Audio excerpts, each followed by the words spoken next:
Aloha, this is Rosa McAllister, and welcome back to On Being a Service Warrior, interviews with the firewalkers among us.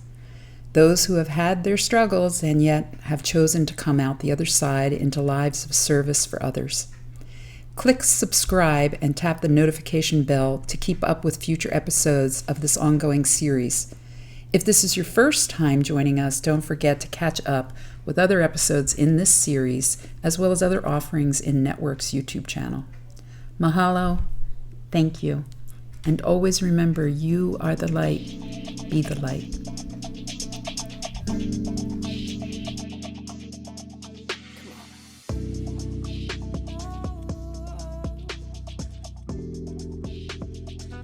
Hi, everyone. This is Rosa McAllister, and we're back with another episode of On Being a Service Warrior. Sometimes it's the look-backs that are the most poignant, most heart-wrenching. Looking back many decades now, I remember a wonderful teacher, mentor, guide, and all-around silly, wonderful friend, Herb Lovett. Through knowing Herb, I met some of the most influential and amazing people of my career in the disability world. Herb shared us all lovingly and seemed to take joy in connecting like-minded others. Herb helped me in my work in the Philadelphia area in the late 80s, encouraged me that I was on the right track. He stayed at my silly little house telling me it was exquisite, played keyboards and games with my beautiful young son, made cakes with me in my kitchen, and so much more. And he always told me about his love, Michael Dowling, an incredible artist and social activist in South Boston. My son and I visited their home, were moved by their collective action in their community, and promised to do more in ours. And then suddenly, Herb left us in the night. I remember going to his memorial and sobbing uncontrollably as Michael, his beloved, sang their song, My Funny Valentine. I'll always remember that. Through wonderful twists of fate, I came to know Michael better, saw the beauty that Herb saw, loved his sense of righteousness, and marveled at how he somehow seemed to move on in life. I have followed Michael over many years since, 20 plus, I believe, and am never surprised by his continued fervor, his energy, and always moved towards equality in his neighborhood, his life, and his many followers. Michael showed me, like a few others, how life can go on after devastation, and I thank him for that. I am so honored to reconnect yet again with Michael Dowling and have him join me in this On Being a Service Warrior series. So Michael, hi buddy. Hey, Rosa, thank you so much. I'm delighted to see you and to be here today. When I think of you, I always call you by Herb's nickname for you, Brosa. I don't even remember where that came from. But Brosa the Beautiful. Thank you. And you're dear sweet Michael as well. God, I remember you guys so well. Thank you. I remember you calling my Michael fetching and him saying, I really like that. I remember you telling me if he shaved his beard off and didn't have a chin, you'd leave him. It's true, and he did. And thank God he had the chin. It was close. Exactly. So as I tell everyone, and we've already talked a little bit, but we're not doing therapy here. So it's whatever you would like to share with us. I have 5 basic questions that I ask all of my interviewees. So the first one is, who are you? Who is Michael? Well, I think I knew very, very early on who I was.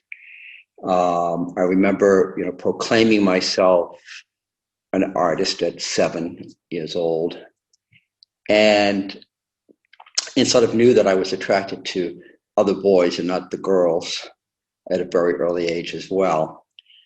But started to forget those things, started to knock my head against the wall of expectations of who I should be for you or for somebody else, for the other, and began to forget and lose my way. And I remember very clearly, being in the 3rd grade being 8 years old, right? And having the teacher show us how to draw the perfect tree on the chalkboard. There were 6 steps. And it was a beautiful fall day in New England, and outside the window were sugar maples with red leaves and Norway maples with yellow leaves. And we had those big fat crayons that you have in grade school, and I'm just like scribbling away. And the teacher held my drawing up at the end of class and said, this is the worst drawing I've ever seen a child do.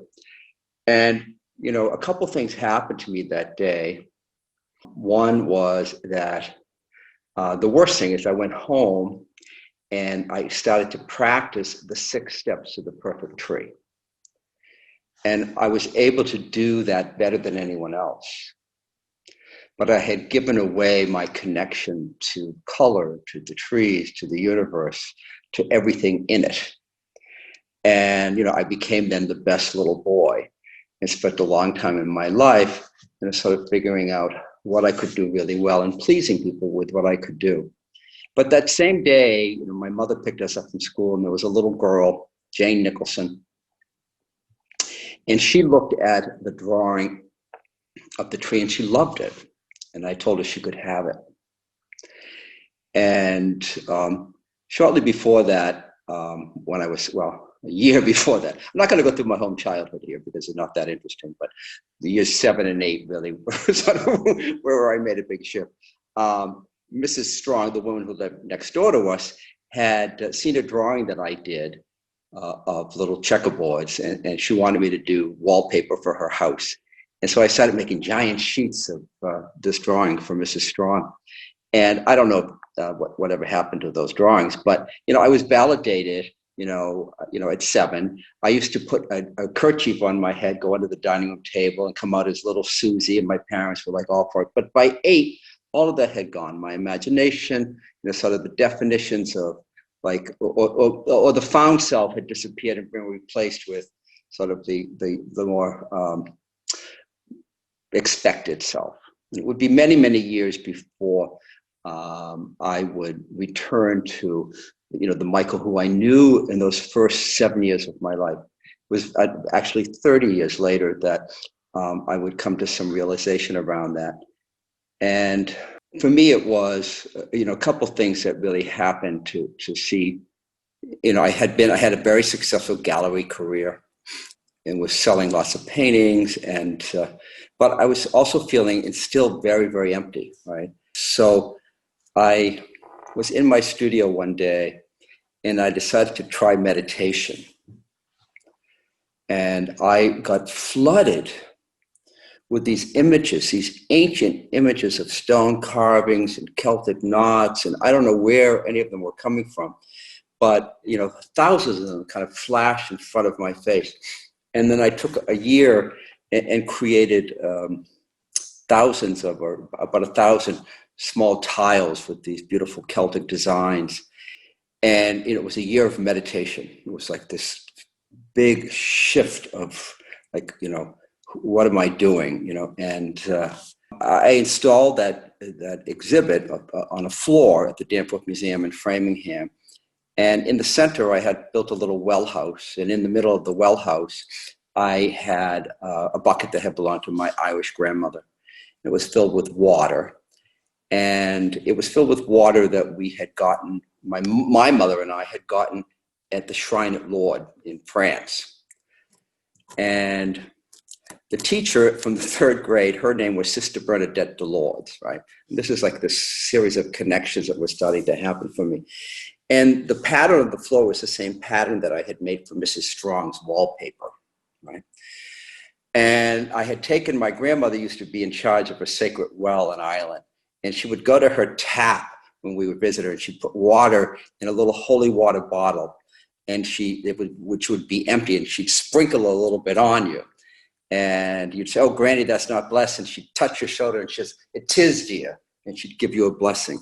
So all of these, things that seemed like really disconnected started to like fall into place again and started to be connected.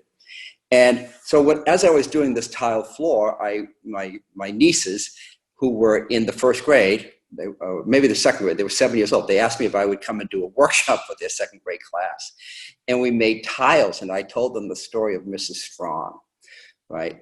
And on the way home, I was dropping my nieces off, and my sister, for some reason, wasn't home. So we were sitting on her front steps, and then she drove up, and she was sitting with us. And my other sister happened to drive by, and she said, "You can't believe this, but Mrs. Strong has died, and her wake is around the corner right now." So we went to the wake, and I walked in, and I said to Lily Strong, who was my babysitter growing up, I said, "Oh, I was talking about your mother today." And she says, "Oh, why? Because you heard she had died?" I says, "No, because she saw me. She was the first person to see me." And as I was telling her this story, the Strongs had a beautiful pussy willow tree in front of their house. And when they moved away, the new owners cut that pussy willow tree down. And I looked up, and Jane Nicholson was walking in the door of the wake, and she was carrying a giant bouquet of pussy willows in the shape of a tree. And of course, that's the little girl I gave my tree drawing to. So all these things that were so disconnected felt really, really connected. And I knew who I was again, right? I mean, I knew that I was, that my art was really calling me to a type of service that was not art as commodity, and that it was really art and healing. And, you know, the first step was to heal myself and to fill up with health, to overflowing, to start to give opportunities away for people to see themselves and to be a mirror for people. So, you know, so today, you know, I think of myself as being really anonymous and highly visible at the same time, but like the the spiritual aspect of not being any more important or any less important than anyone else, so that my ego can get out of the demands of my ego.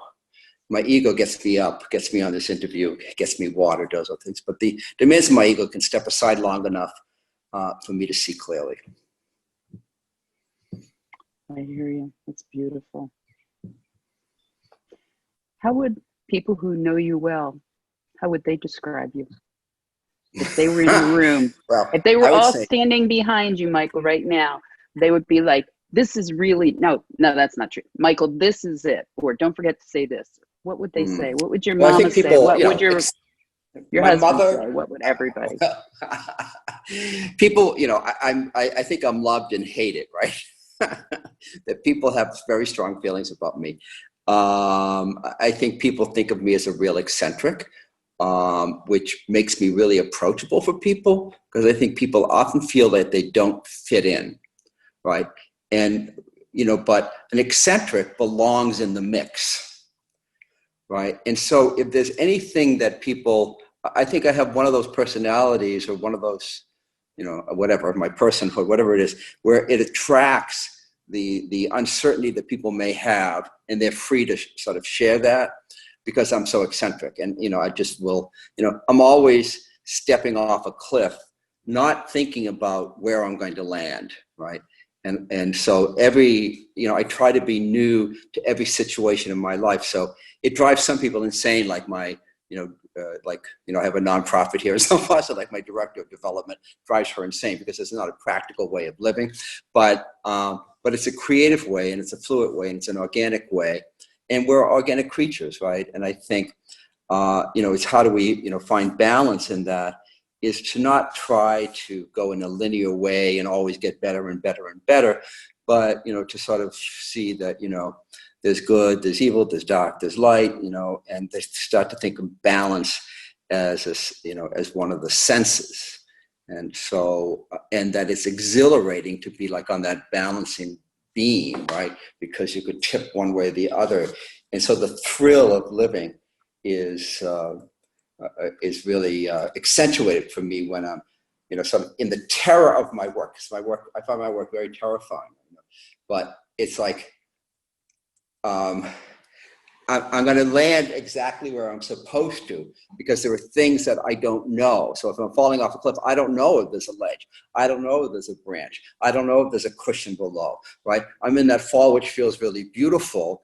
But if I decided that I'd be looking for the ledge, it may be the branch that I needed, right? So to try to be new and to be available. But I guess the word that would describe me by most people is, probably, I think people think of me as a good man. People think that I like to talk, which I really don't like to talk. But I would say eccentric is probably the best description. Mm-hmm. That's wonderful. So you've already told us a little bit about your childhood and your art and finding yourself or being found, and then finding yourself in the being found is what it sounds like to me. And that certainly resonates.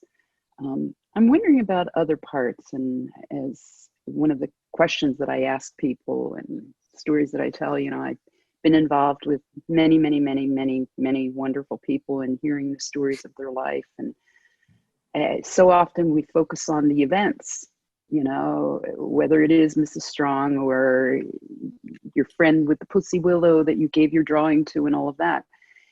And those events really shape us, no doubt about it. But I'm always fascinated by the chapters. I'm a writer, and I love thinking about and looking at the chapters of our life, and not just the events specifics.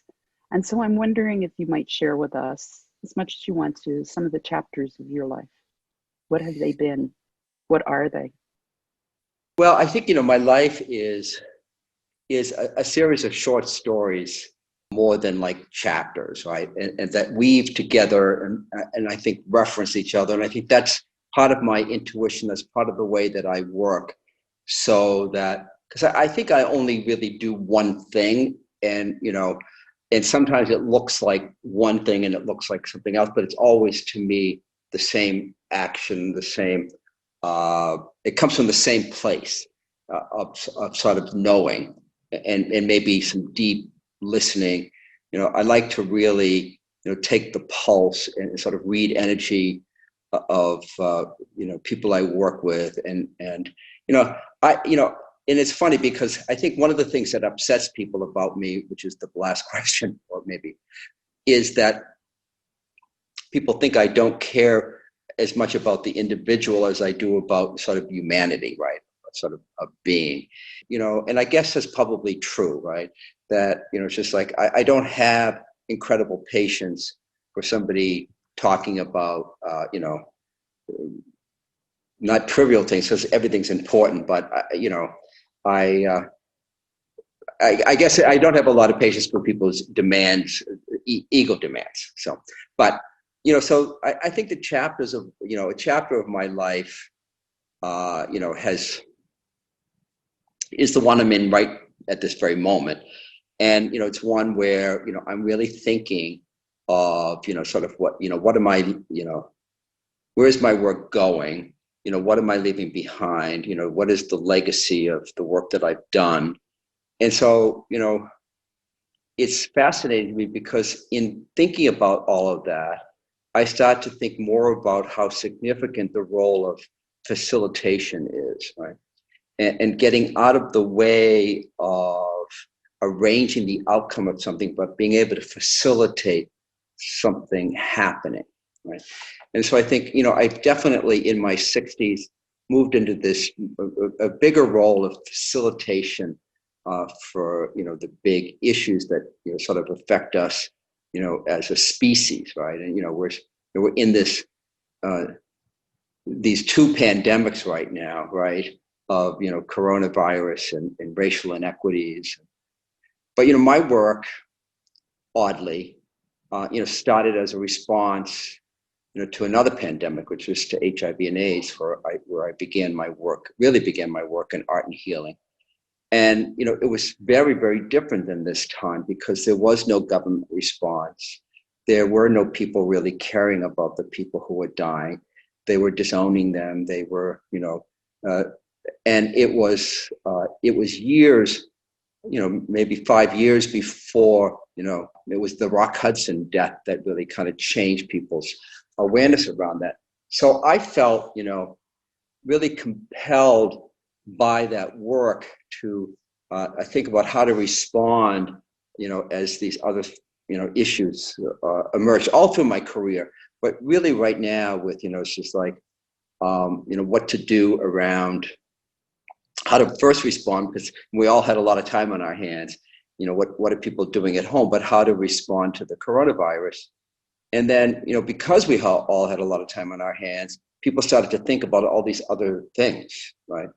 And, so, it disturbed me, for instance, that, doctors and first responders were getting like clapped for and cheered on the streets, which they deserved, but that grocery store attendants and, gas station clerks and bag boys and people like that were being, yelled at, we're not really being taken care of, right?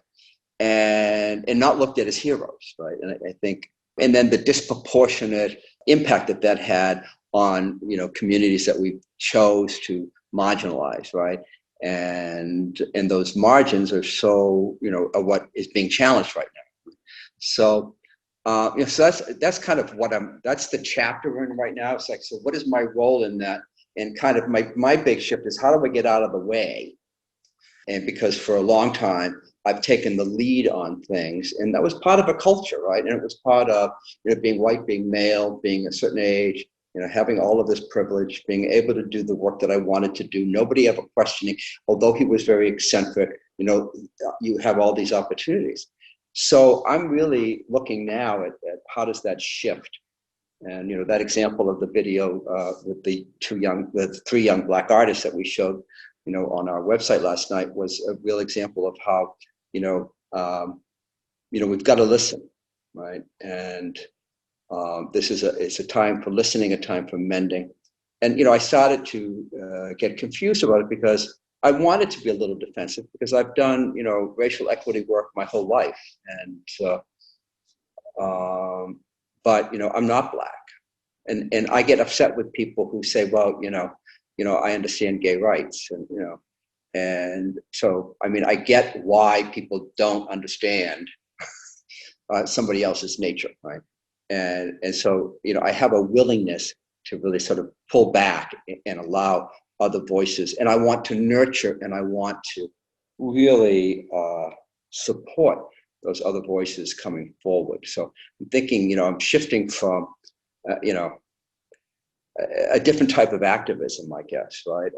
From this leadership role into this more facilitator role. So. I think, yeah, I definitely, I don't know if that's part of age, or Definitely. part of, or whatever, but definitely for me, that's very much the case. And I find myself sometimes being pulled or pushed into more of a leadership role by others or outside forces. Sometimes it's within myself where I'm kind of like, the word I keep using right now is I feel compelled. Mm-hmm. I can't not. I have to. But I want to just whatever I can do to stimulate and get the heck out of the way. Very, very much right, so. Right.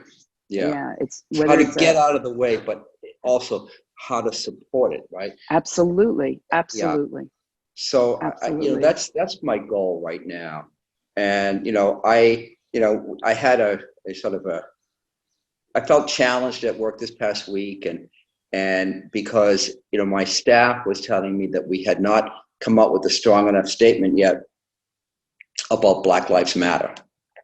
And I feel like I've been, sort of working morning, noon, and night on trying to address that, by reaching out to many, many people, in leadership roles to challenge how they think and to do all of this work. But I wasn't telling my staff what I was doing, right? And so I want to be one of those people who can help connect the pieces of a puzzle that seem like they're floating in the air, but there's a place for them, right? And so we ended up having this really because they were worried about how we're going to produce this video for Friday night, and we haven't said enough yet to do it. And I said, we need to remember that we started this project 2 years ago, right? So we have been in the continuum. We've been working on this, so we're ready, right? Or not, but here we are. And I think I don't want to be a 65-year-old white man making a 3-page statement on racial inequities and Black lives, because every Fortune 500 company and everyone is doing that. And I want to continue to take action and to do things that will allow for some opportunities and other voices and other stories to happen. Absolutely. I'm wondering if you would share with us a little bit about why South Boston. Well, that's a good question. I mean, I don't, it's like I moved to South Boston, in 1978 to live in an apartment with Herb Lovett, who you mentioned. And we were young, I was, I think, in graduate school at BU, and he was getting his PhD at somewhere. And we had this apartment for $70 a month. So that was really why. I mean, that felt like it was why. And people would say to me, why move to South Boston? It has a history of being, very redneck and homophobic and racist. And we said, oh no, we love it here. Right. And, by 1980, I was teaching at BU then, and at a party for my students at the end of the semester. And there were 2 young Black women in my class, and I did not really understand that I was putting them in extreme danger when I invited them to come to my house. It was like a real failing, right? And that's part of the conversation of today, right? So here I am, 26 or 7, whatever it was, and I couldn't see that this was a neighborhood where they could actually get killed. And the party was okay, but there were 2 women left, and one of them got into a taxi, and the other decided she would walk with the other students down to the train stop, and she was assaulted. And I never knew about it. And but it haunted me that same day there was a dedication across town for the Martin Luther King monument at BU, and the students were leaving my party to go to that, and and a Black woman was harassed leaving my house. And I said, I live there, right? And so then I really started hating living here. Right? And then we bought a house, I think the house that you came to, on G Street around the corner. And then we got a daily ration of homophobic comments and assaults.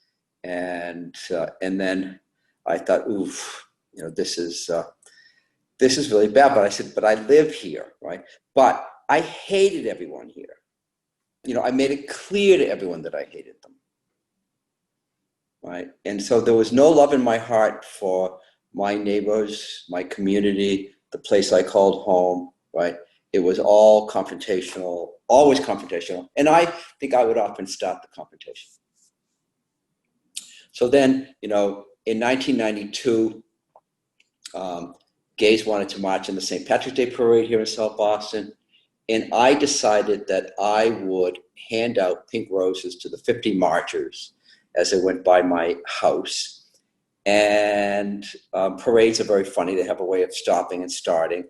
And, this unit of gay marchers were the very last unit, and they're surrounded by 400 police officers, being protected in this march, right? I mean, it's really interesting who gets protected in a march. And the parade stalled in front of my house, and it was really very scary. But, Rob Cutler, who I think maybe really wonderful man with autism who teaches with us at Medicine Wheel, decided he wanted to give out those roses, and there was no stopping him. So he grabbed the bucket and we broke through the police line. We handed out roses. It was like one of those slow motion movies, and the sound stopped. And it was a feeling like no other feeling I had ever had. And the next day, every window in my house was broken. Would repair them, and then windows would be broken again. And Herb was in Toronto or someplace working. And I would be on the third floor of my house, hoping the rocks didn't come that high. But somebody spray painted on the side of the house, gays live here, and I went out and said, here they'll stay. And one day I said, the hate that I'm carrying around is so much stronger than anything that anyone feels about me. Right? And I decided that I would deliver a letter to all my neighbors, and wrote 100 letters and walked down the street, handed them out to people, went to people's houses.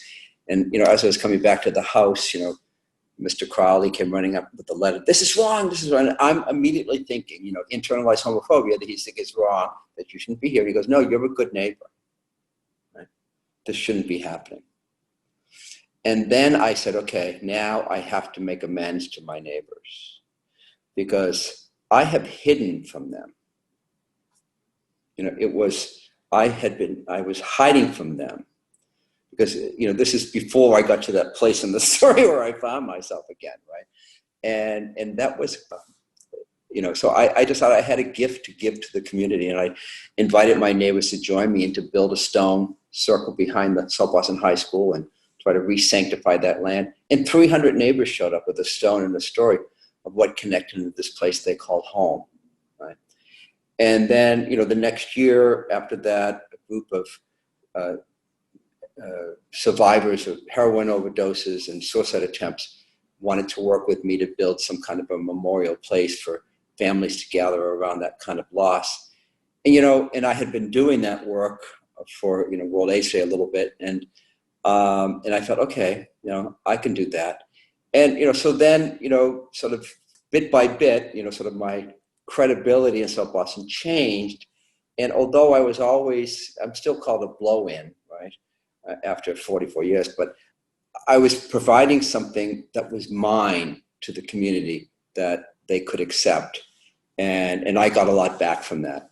And so then some years later, in 2013, I decided that I would, for the 50th anniversary of Dr. King's I Have a Dream speech, I would project the speech on the fort here in the harbor, Fort Independence, and let freedom ring across South Boston.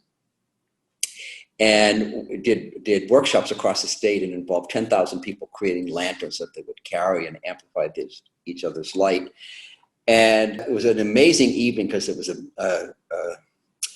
a pea soup thick fog that came over the harbor, and we had created 100 12-foot lanterns that went around the whole, like a walk out in the water. And then people carried these gorgeous lanterns. And the speech was on this beautiful granite wall. And you could hear it crossing the water, and the water sort of amplified the sound. But, people think, that was a nice idea. That was a nice thing to do. But, very few people know that I did that as an amends to the woman who left my house and was assaulted 30 years before. Right? That it took that long for me to figure out how to do something. So sometimes I think, things can happen in a reactionary way that is really quick, or things can be really responsive, and it requires more, right? It's more like French cooking of, prepare this, prepare that. And the last few minutes, you kind of mix it together rather than putting everything in one pot to start. So, and then that woman came back into my life because she saw a post that I had put on Facebook, and then she ended up going to Italy with me to one of the retreats I do in Italy every year. And there was a guy who lived in South Boston who also went on that retreat. And it turns out that he was an artist who grew up in South Boston. He was terrified because he didn't belong into sports leagues and stuff. And, he never fit in, right? And his uncle was my landlord to the apartment that she came to for that party. And so they had both been in that same house, and both had these experiences of South Boston, one from the outside and one from the inside, right? And then I invited them to create a mural at No Man's Land the next year called Homecoming.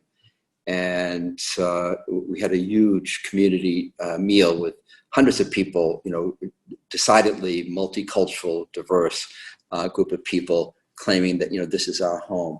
So, at first I didn't know why I lived here, but, I know now why I live here. And now, I've had this idea of doing some peace and reconciliation work at the high school, and the timing is like really essential, right? Because the need is always there, but the willingness and the bending of other people's will, a mistake. Readiness is really important, right? And so the pause of COVID, the pause of being home, some time to reflect, things slowing down a little bit. We have an opportunity, and I think it's playing out in all kinds of ways right now. I've been thinking a lot about this whole concept of, breathing. People can't breathe with COVID virus. George Floyd couldn't breathe with a knee on his neck, right? But there's some breathtaking beauty in what's happening right now as the earth repairs herself, as people go to the street to ask for freedom, to ask to be seen. People taking a knee, Colin Kaepernick taking a knee and being criticized, and a knee on a neck. I mean, like all of these things. And that's what I mean about, sometimes a knee is one thing and sometimes it's something else. And, I always think, it's like I could caress with my hand, I could slap with my hand, right? That, that balance and finding that right place, in our physical selves and sort of like our, a more mindful, more meditative, more contemplative selves is, for me, it's been like a lifelong practice. Continues to be a lifelong practice. Yeah. It needs to be. I know for myself, absolutely, it needs to be. And these intersections and these coincidences, and it's just, thank God I say, thank God sometimes I'm aware of it. I know there's a lot of things that go right by me, but thank goodness when I see it, when I notice it. So you mentioned no man's land. You mentioned medicine wheel. What are these for those that don't know? Well, the medicine wheel is a project that we started in 1992 to create a space to gather, reflect, and heal around the enormity of the loss from the AIDS pandemic during the dying years. And this is the 29th year that we've been doing it. And this year it's actually going to be interesting because I don't know how to say this, but it's also called A Day Without Art. So in the early years, artists in museums, galleries, everyone would close, or they do some special event on that day to mark the significance. And I realized that there wasn't a lot happening really around the healing part. And so the first year that I did it, I like to work with stones a lot. And I had a lot of stones from the quarries in Quincy where I grew up. I like going back to sources as well. Where am I from? What informed me early on, and scattered stones throughout this vast 10,000 square foot room, and invited people to carry a stone to the center of the room and feel its weight. And I thought, this is a neat idea, right? So it's just like work often starts with an idea, but because you haven't really listened enough to the intuition, so you got to kind of describe it, or you don't know what you're doing really, right? Two women came in and they tried to move the largest stone they could find. It was about 120 pounds of granite. And they were budging it across the floor, nudging it because it was a brick floor. I offered to help young men ringing a gong every 16 minutes, tolling the new HIV infections that year. Offered to help and I offered a third time. And one of the women looked at me, you don't get this, do you? Just her son, my nephew, just died from AIDS. She says, this is our weight. And, I felt like I had been kicked in the stomach, but I also felt like, oh, this is what I'm supposed to do, right? And this is when I had really made a shift from being a gallery artist. My last big gallery show was in 1990 to sort of really then doing, more artist service and art for healing for community. And, it was really interesting because that project in the early years, hundreds, thousands of people would come because people were dying. And then, as people started to have access to better medications, et cetera, fewer and fewer people came, right? And there were years where I thought, I can't really do this. And in one year, it was supposed to be the last year, about 5 or 6 years ago, I set it up outside in a field, and I thought, well, this will be it. Because we used to carry it to the streets from this field, and like in a procession through the streets, like carrying household shrines. And it was pouring rain, and maybe 10 people, it's a 24-hour vigil, continuous vigil. Maybe 10 people were coming, in the morning, and, about 4 o'clock in the afternoon, maybe 50 people had come, right? And I said, I was talking to 2 friends of mine, 2 artist friends of mine. I said, this is really hard. And one of them says, you don't really have to do this. Right? And although they liked that I did, and I says, I know. And then this other guy comes up to us, and he didn't recognize me at first, and then he did. And he says, every year on Day Without Art, or World AIDS Day, I go to the Boston Living Center, which is a drop-in center for people who are HIV positive. And he goes, to see who's still around. He says, and then I come here to visit everyone who left. And he says, I'll never forget, he says, the year you had us carry earth into the cyclorama. He says, the earth we buried our brothers with. Right? And at that point, I was ready to fall over. And I said, well, if I only do it for him, I'll keep doing it. Right? And, a couple of years before that, we carried 16,000 gallons of water from Fort Point Channel, 7/10 of a mile away. Every hour of the day, people would go out. It was 6 degrees out, and the salt water was freezing on people's hands. But every hour, people went out, and, we ended up, I think, we wanted 16,000 gallons, but we carried 12,000 gallons. And at the end of that 24-hour vigil, I was standing waiting for my crew to take it down. And a woman came running up the front stairs, and she said, is it in there? Or she went over to a table first to look through these books. And I said, we have this wonderful photo journal from the early years by Sal Lopez called Living with AIDS. I said, we have a lot of those. I said, you could have it. And she says, no. She says, I just want to see what they put in the books. And I said, well, please take one. She says, no, I just want to see what they put in the books. And she says, you don't understand this. And I'm hearing this voice from years before. She says, my 2 sons died from AIDS. I want to see if they're in the book. Right? And she said, I come here every year to remember them. This is where I come. And so she said, is it in there? I said, yes. And she walked in. We put all the buckets around the wall. We had put 24-hour candles in them, so they burnt bright. And then as the day got longer, they started to extinguish. And she came out. She says, all those souls. She says, where are the buckets? My 2 sons deserve buckets. And we had a big copper trough on the sidewalk, and I broke through the ice. And she carried 2 buckets in, and that circle was complete with that action, right?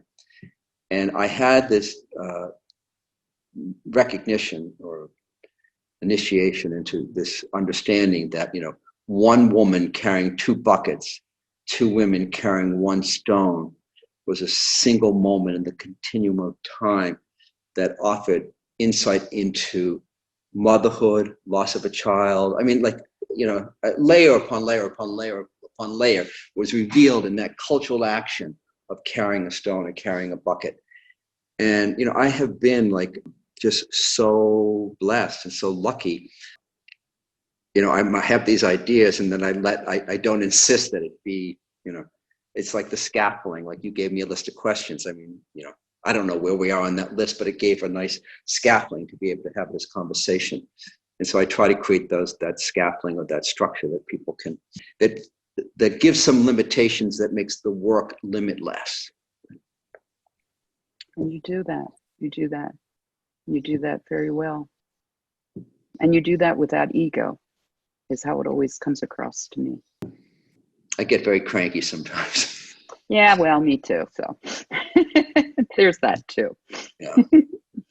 So what's next on your list? What's still yet undone?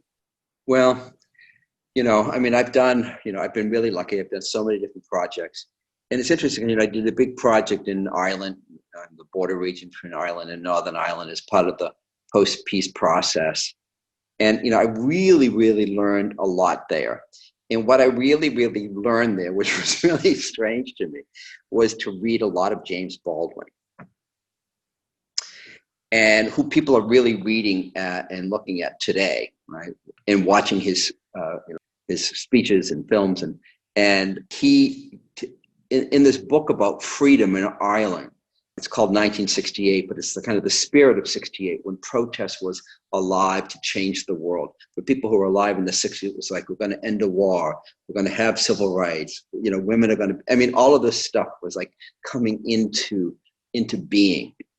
And he says, he recalls the story of going into a defense plant where he worked during the war in New Jersey, and the waiter into a diner there, and the waitress says, we don't serve Negroes here. And he got so mad at her that he threw a pitcher of water at her.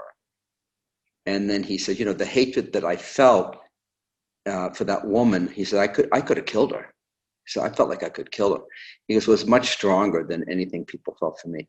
And, it really changed in so many ways, or gave him the capacity to really deepen his work in really profound ways. And right around that same time, of course, he and Bayard Rustin, who were very influential in the early civil rights and the movements, were kind of asked to leave the civil rights movement because they were gay, right? And that, the eye was on the prize, and, to take on gay rights as an additional thing just felt like too big of a weight. And, so that's the thing that I'm really trying to deal with in all of my work right now. Why do liberation movements get stalled? And it feels like right now, without the coalition building that's starting to happen, the reason things are really starting to happen is because there's some coalition building that's going on, and maybe in a new way. Because, one liberation movement always wanted the attention, and the radical act of getting that attention gave it a voice. But it often excluded the other groups who were fighting for what they also deserved. And so I'm thinking about this concept of how to create radical hospitality, right? Because, we have to radicalize everything, but what does radical hospitality look like? And in my mind, it's like, it's like, if I invite you to my house, I have control. It's my house. Now, you may take control away from me, but, if I invite you to sit at my table, right, come join a meeting, then, it's still my table. And I guess, it's like, it feels like there's a possibility right now for us to build a new table where each of us is essential to the table's existence. That's the kind of work that I want to do. And it's hard because it means that people who I don't like have a place at that table. People who I disagree with have a place at that table.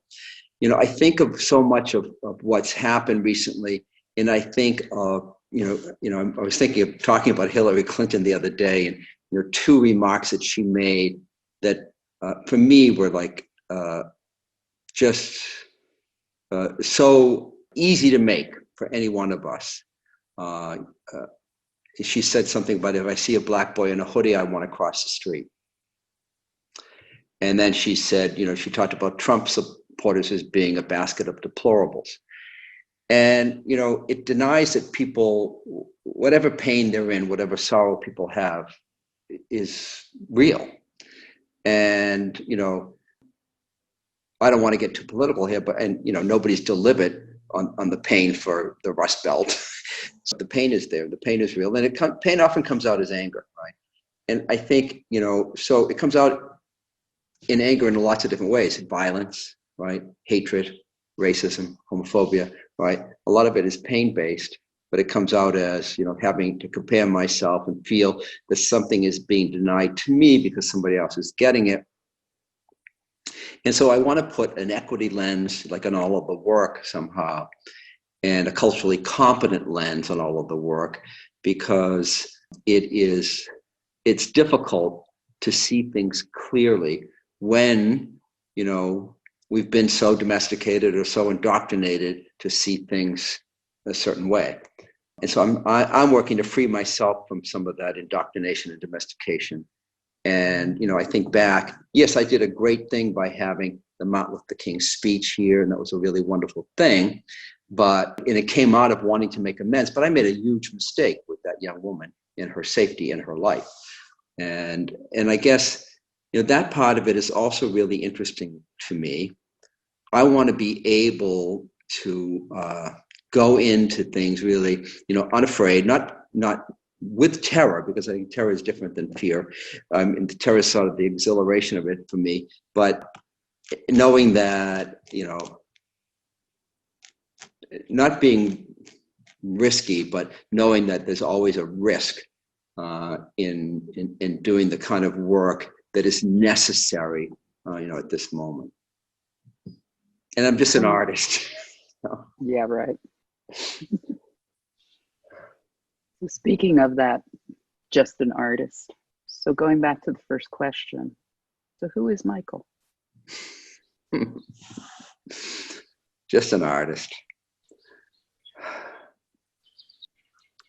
Well, I ask that question every morning, right? I say, okay, who do you think you are?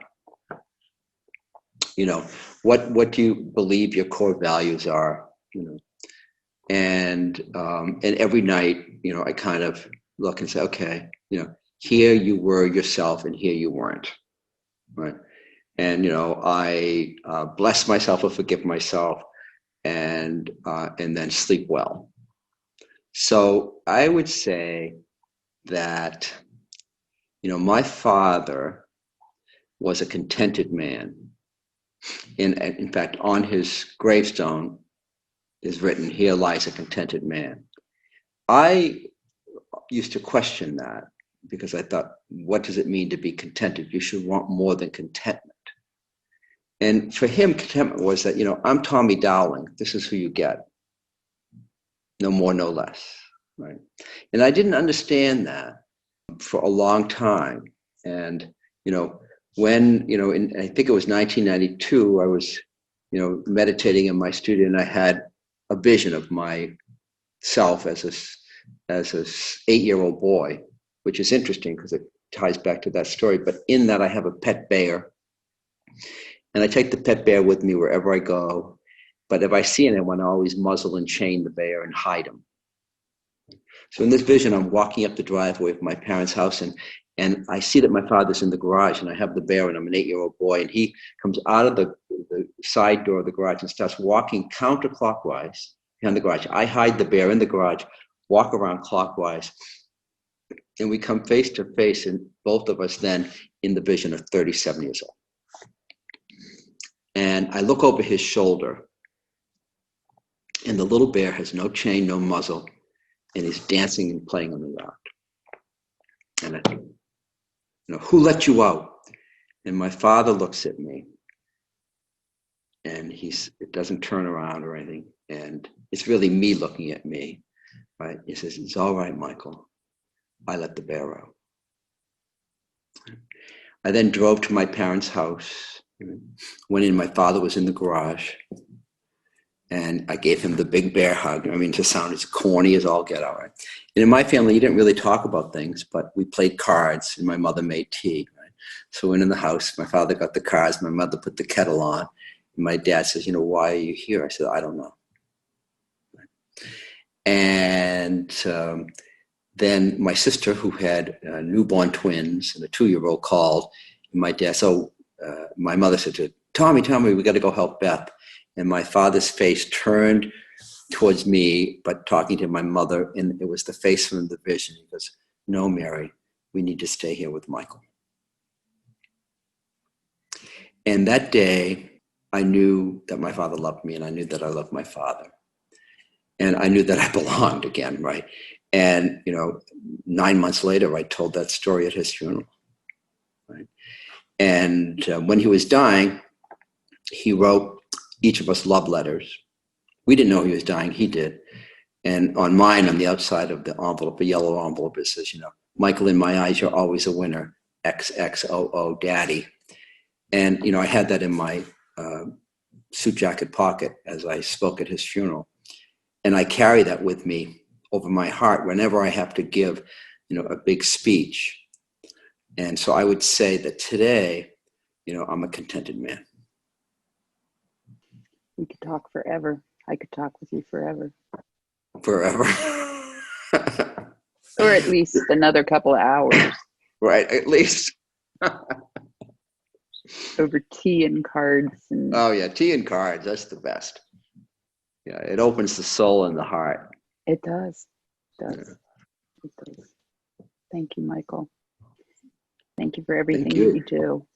Thank you for being here with us today. Thanks for sharing yourself in so many ways, not just this. I can't believe how happy I am to see you. I know, and you.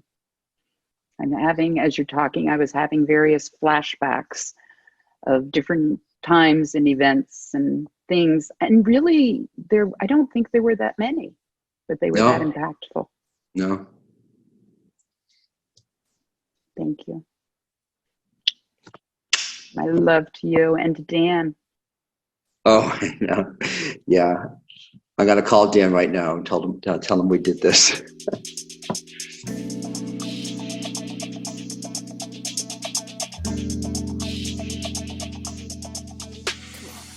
This series on being a service warrior is brought to you by Networks for Training and Development Incorporated via funding by the Philadelphia and Northumberland Counties Behavioral Health Intellectual Disability Services in Pennsylvania, and with the help of Joe Sterling of Joe Doggy Productions, Waikapu, Hawaii.